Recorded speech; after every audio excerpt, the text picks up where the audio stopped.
Section 5, multiplying a whole number by a fraction.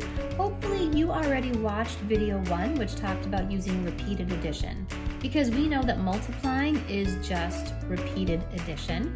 And so like in example 1 in the video that you watched previously, you saw that 5 times a fourth is just 5 copies of a fourth, which is a fourth plus a fourth plus a fourth plus a fourth plus a fourth, which is 5 fourths. Now some of you might have noticed, hey, there's a pattern there.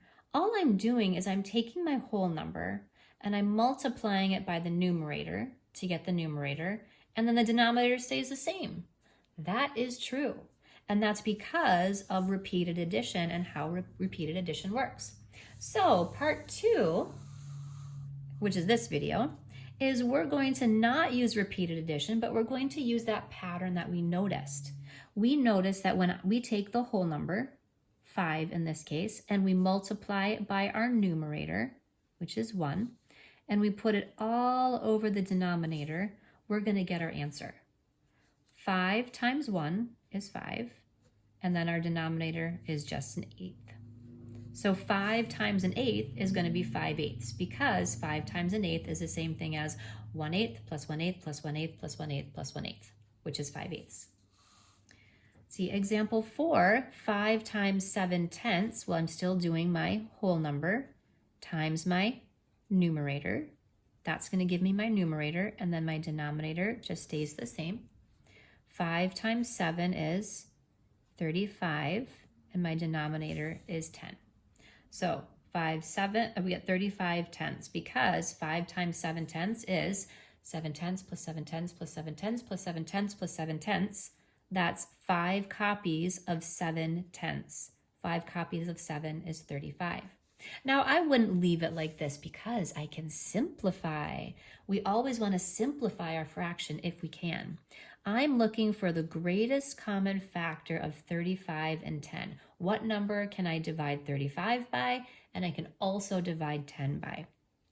Let's see, I can divide them both by 5. I'm going to divide them by 5/5 because 5/5 is just 1. 35 divided by 5 is 7, and 10 divided by 5 is 2. And I'm just going to leave it as 2. If you want to change it to a mixed number, you can do that too. But here we go. Example 5, 5 times 5/3. Okay, so again, that's 5/3 plus 5/3 plus 5/3 plus 5/3 plus 5/3. 5 copies of 5/3.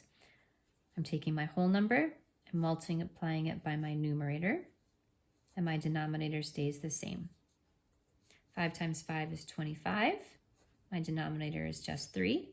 I cannot simplify 25/3, so I would leave it as that, as an improper fraction. If you change it to a mixed number, you're like, how many times does 3 go into 25? That's 8. That's 24 times, and I would have 1 left over, so 8 1/3. Example 6, 3/5 of 9, or 3/5 times 9.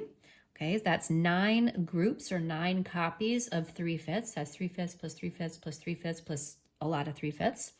See, I'm going to take, and notice here my whole number follows my fraction, whereas in the previous one it was whole number in front of the fraction.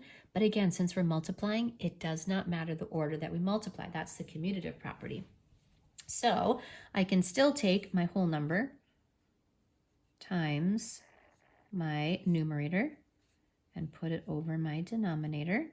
Or if you'd rather do it, follow the rule here, you could do 3 times 9 over 5. It's still going to give us the same answer. 3 times 9, or 9 times 3, is 27. My denominator stays the same. I cannot simplify 27/5, so that would be my answer as an improper fraction. If we convert it to a mixed number, 5 goes into 27 5 times. That gives us 25.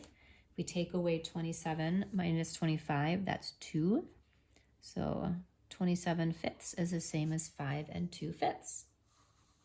Our last example, what is 7/12 of 5? Remember, of is remembering that we're multiplying. So this problem is really saying, what is 7/12 times 5?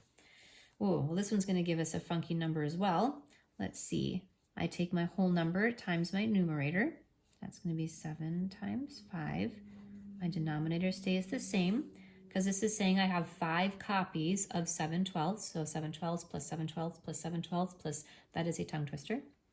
7 times 5 is 35, and my denominator is still 12. Let's see, I don't think 35 and 12 have any common factors, so I can't divide that. So 35/12 is my improper fraction, but I can find the mixed number. See, 12 goes into 35. Well, let's see, 3 12s is 36, so that's too many. So 2 12s is 24. 35 minus 24 is 11. So 2 and 11 twelfths is the same as 35 twelfths. So if you notice the pattern, when you have a whole number times a fraction, you're multiplying your whole number times your numerator, and then your denominator is the same because of how it works with repeated addition. We have so many copies of that fraction.